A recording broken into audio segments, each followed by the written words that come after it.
Hey guys, in this video I will show you how to create ChatGPT account. To create your ChatGPT account, open the ChatGPT app. After that,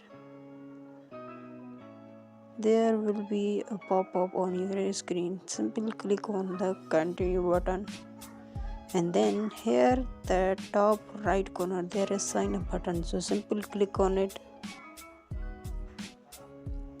And then here is a two option for you. Number one, continue with Google or sign up.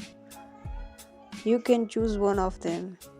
I will recommend to you continue with the Google because of that it is more reliable to create your ChatGPT account. Now select any one account from which you want to create your ChatGPT account. So simply I click one.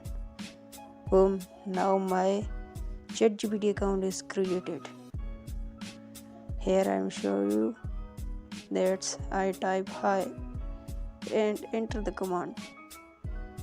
It is replying. Now my account is successful.